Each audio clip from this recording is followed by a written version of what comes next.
Doing these intros are hard sometimes because I'm like, the hell am I gonna say for this introduction?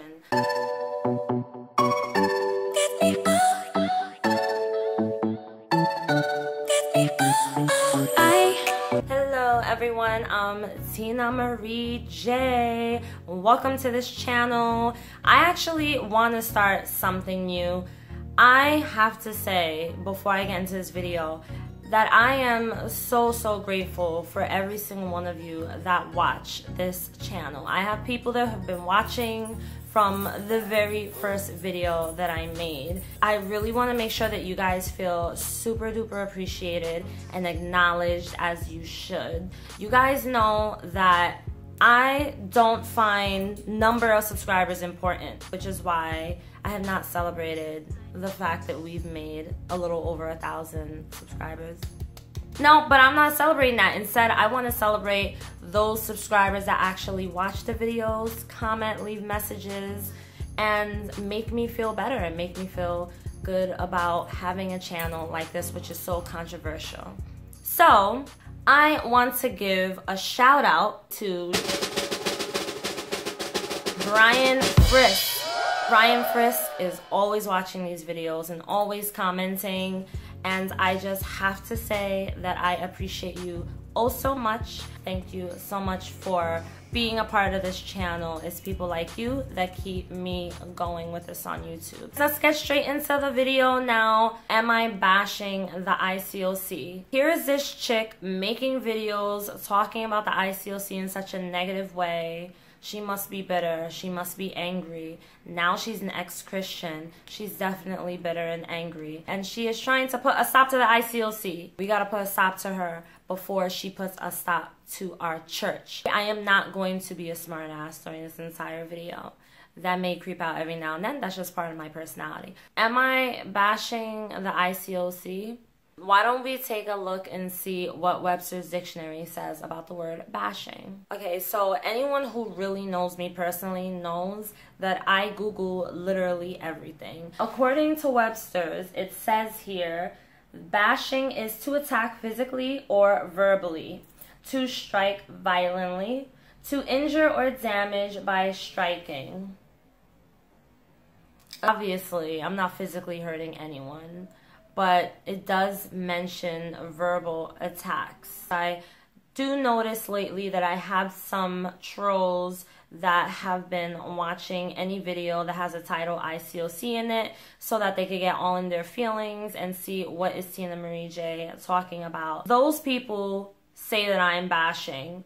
I've even heard of people who made other videos where they mentioned me and they said that I was bashing their church. I have had messages sent to me and comments written where people would say that I need to stop bashing, I need to come back to God, I need to go back to Christ. I started thinking to myself, it really makes a lot of sense that people who are still a part of the church will say that I'm bashing, because the ICOC has a huge thing against people who are quote-unquote divisive. Anyone who is in the ICOC who speaks the truth and who comes out and says what they do not feel comfortable about when it comes to the church is considered bashing, being divisive, and a threat to those who are members in the church. I am considered a threat, even though I'm no longer a member, but the fact that I'm on YouTube talking about the ICOC and spilling everything because I don't care and because I know I'm not lying about anything I say,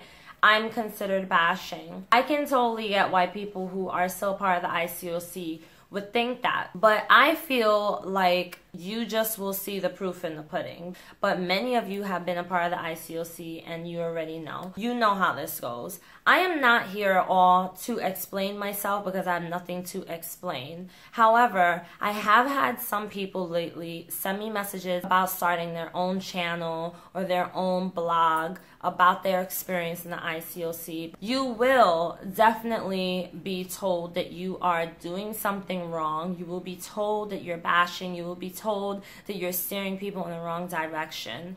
When you are speaking the truth, you're speaking out of your own personal experience, and it is going against another group, they are going to want to stop you. Their first instinct is to jump in and stop you, and there are certain ways different ways that they may try to do that. And one of the ways is by telling you that you should shut up or you're going to go to hell, typical of the ICOC. Another way is that they may threaten to sue you for slander, even if you're not slandering. And they may send you messages trying to manipulate you, what they do in normal ICOC fashion. One of the things that I noticed that the ICOC is really good at doing is pretending to be your friend, just so that they can get the scoop and they can get on your good side just because it suits them and it helps them in their agenda. This does happen as well when you leave the ICOC, because I've had someone try it on me, and when it didn't work, they decided to troll my channel. But clearly it's not gonna work because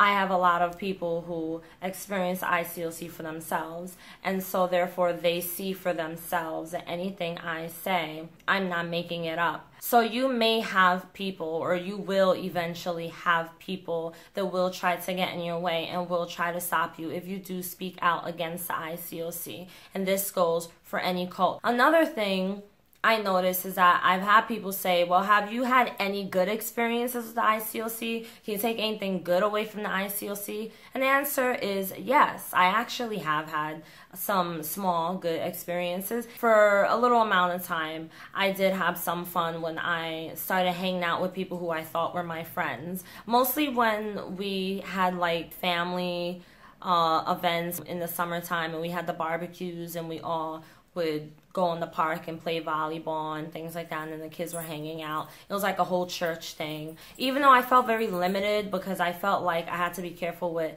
my type of personality. Like, I just never felt like I clicked with anyone in that way. Okay, let me see if I can think of something better.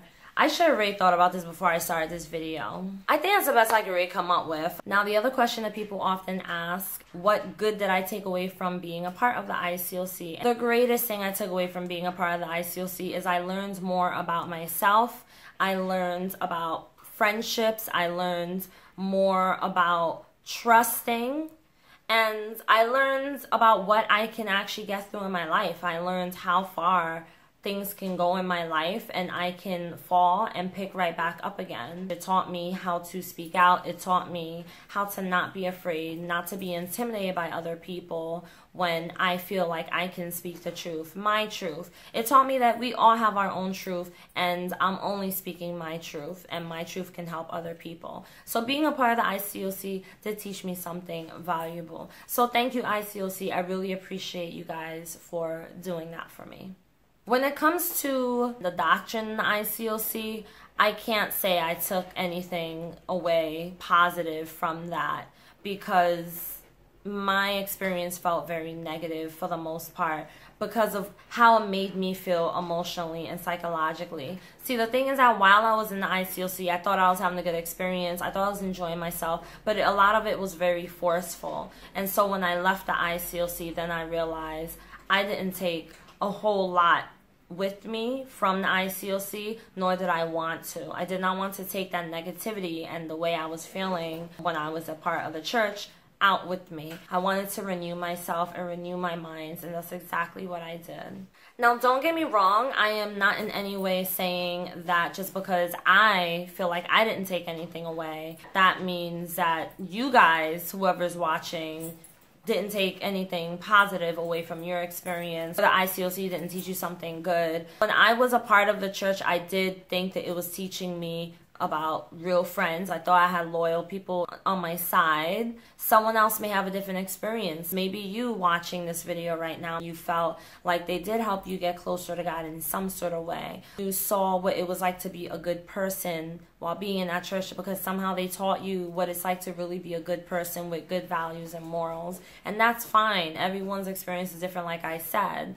But for me personally, I mostly took away an experience of learning more of who I really am and learning how to sit in my own truth. When I speak on the ICOC, I speak on the ICOC based on my experiences, yes, because my experiences are the only ones I can go off of. I can never seem to understand why people say, oh, this is just your experience.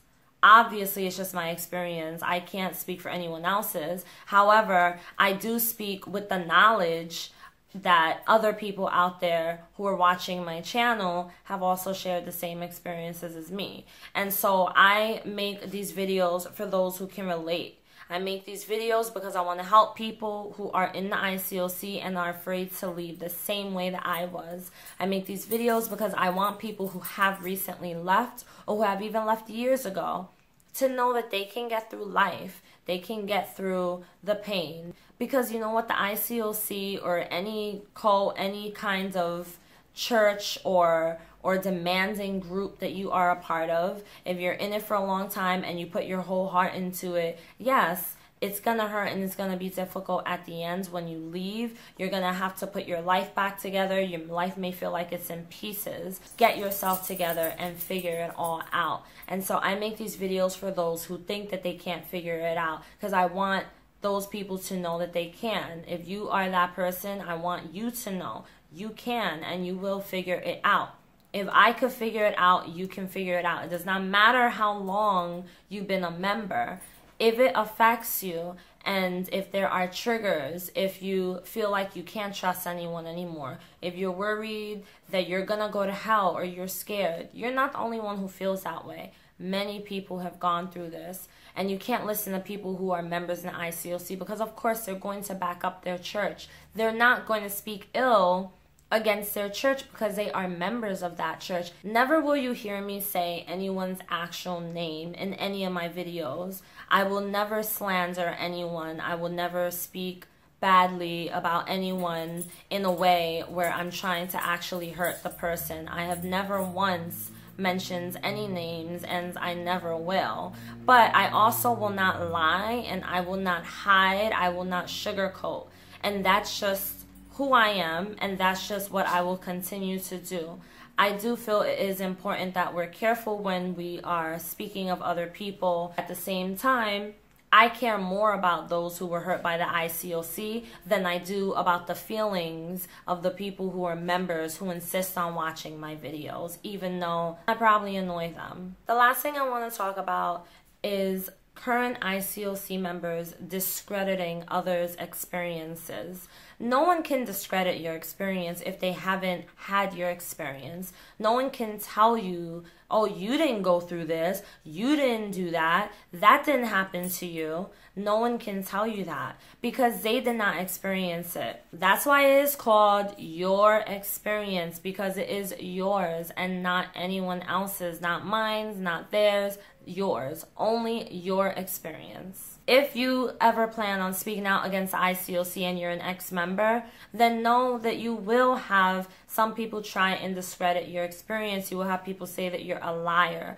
You will have people say, oh, this person's doing this for clout, or whatever that new trendy word is everyone keeps using. You will have people say that you are leading others astray. You will have so many people say things that is really their own personal intention to get you to stop doing what you're doing, to get you to stop speaking out and speaking out your truth. If you stop speaking your truth, who are you going to help? You're not going to be able to help anyone if you sit silently. You should never feel like you have to prove to anyone what you did or did not go through. But people who are current members of the ICOC, especially the ones who are in the honeymoon phase, who recently got baptized, I'm in the right church, I'm blessed, I'm the lucky chosen one, they are not going to see videos like this and think to themselves, oh wow, maybe I need to look a little deeper and do some research and see if this is the right church. They're in their honeymoon phase. They're not going to see any of that. Maybe you met someone and they're a part of the ICOC and you told them, no, I had a bad experience.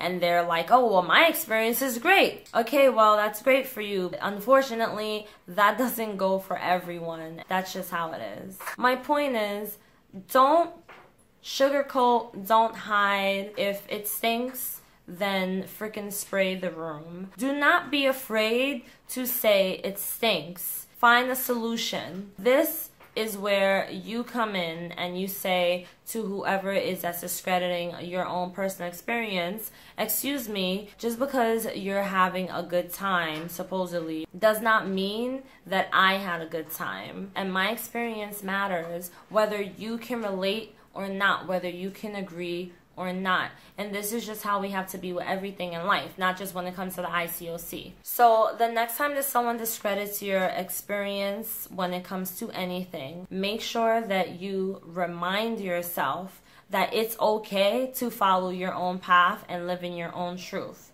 Because the most cowardly people are the ones who will not live in theirs. Down below, you will see my email address, my website. Also, if you want any coaching, you can check it out in my website. I have the information in there. Come and join my Beautiful Souls group if you've recently left a cult or religion. I love you guys all so much. I'll see you in the next video.